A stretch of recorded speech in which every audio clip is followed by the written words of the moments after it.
Part 3. Man, I love the cedar.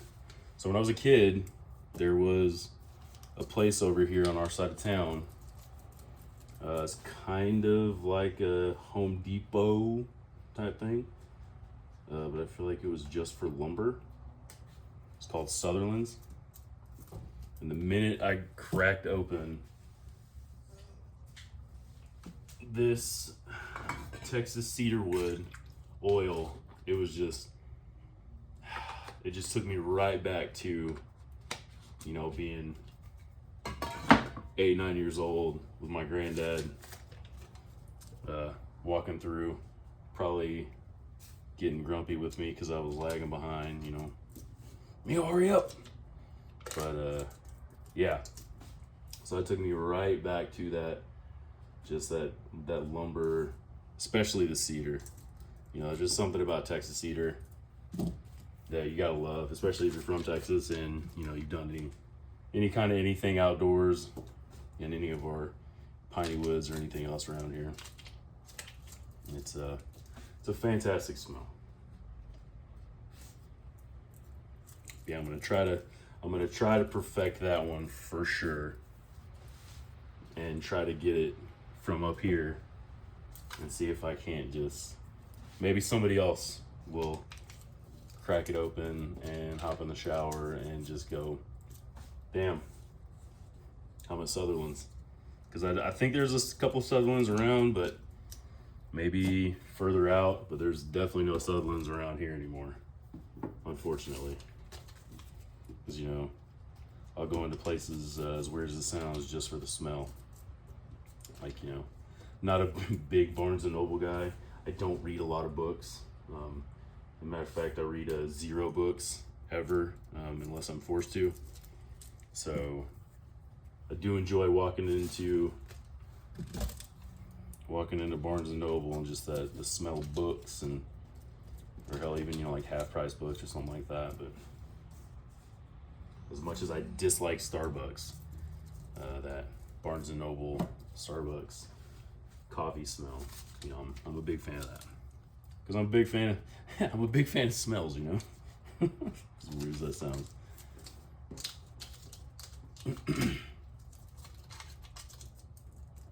Yep. Yeah, this is pretty much the long and short of it, man. It is repetitive. It is repetitive. It is therapeutic, honestly. See, I already trimmed these, so where's the top? I'm gonna save this one for myself. Gotta save this one for myself.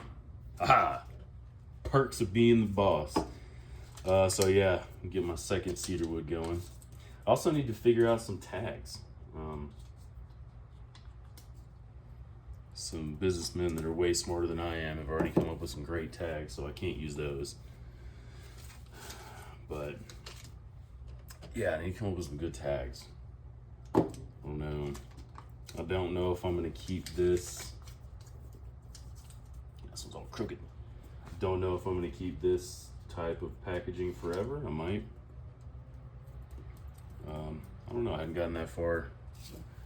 Haven't got to thinking that far yet.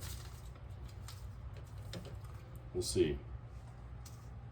Oh, and also, if I ever do, or if you ever, from anybody for that matter, buy handmade soaps.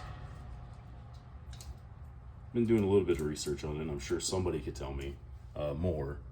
But the soda ash that gets, I don't know if you can see this, but some soda ash will develop on the outside of the soap. You can actually see it more. Oh, you can see it on this one for sure. But if you see like the rest of the bar and this on top, some soda ash that formed. I guess it's just a soap thing. So if you ever do get handmade soap from somebody and you see that, don't worry. It's okay. It's not gonna hurt you. Like I said, I've been trying to shave them down and get some of it out of there, but I was super worried about it. I hand test, like I physically, personally test every single one of these bars in the shower, in the kitchen, wherever, and yeah, I wouldn't intentionally put anything out there that was bad for anybody. So we'll just leave it at that. So I definitely tested all of myself first. Because, like, you know, with my people, my troops, my maintainers and stuff, you know, one of my big things has always been, I'm never gonna ask anybody to do something that I haven't done in the past or that I'm not still willing to do to this day. So I'm not too big to take the trash out, mop the floor, to get out on the fly line, sweat with the guys, go bust my knuckles. Not scared of doing that, and I'm not above it. You know, I will never forget where I came from or forget who I am. So if there's one thing I hate is people that kind of forget who they are, forget where they came from. So I'm kind of planning on never doing that. And if I do, call me out. And I tell my guys that all the time. Call me out. Let me know. Like I cannot stand that kind of stuff. Because we all had to get a start somewhere. We've all been places. We've all been in a lot of situations. And if you just kind of forget who you are and forget where you came from, I'm not okay with that. It's unnecessary. Damn, I should have taken it. Yeah, good. Ness is getting warm in here. I think I was supposed to be born and raised in the North Pole, because I am not a fan of the heat. It's another big debate that I love having is, you know, people that hate the cold weather, that love the heat and love the sweltering heat. And I mean, come on, man, you can't get butt naked enough to cool down in the heat, but you can put on 100 layers and be warm. I don't get the problem. I don't get the confusion. I don't know. One of the fun debates I like to have.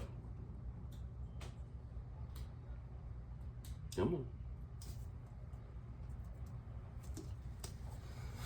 on. I am pretty excited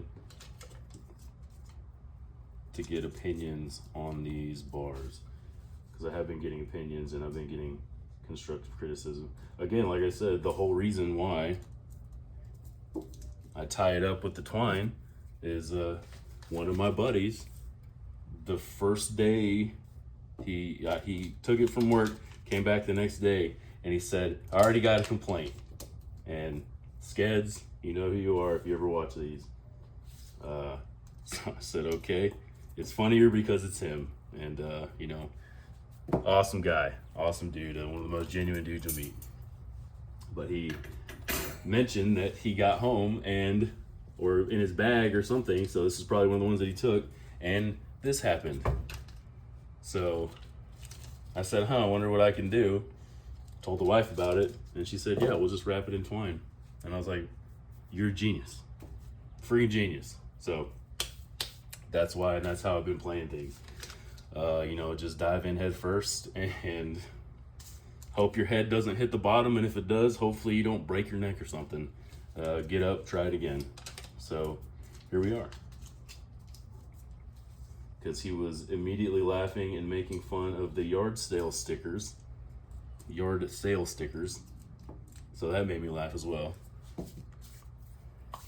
But yeah, wonder how our time's doing. This might be a good stopping point for a little cut for part 4. See ya.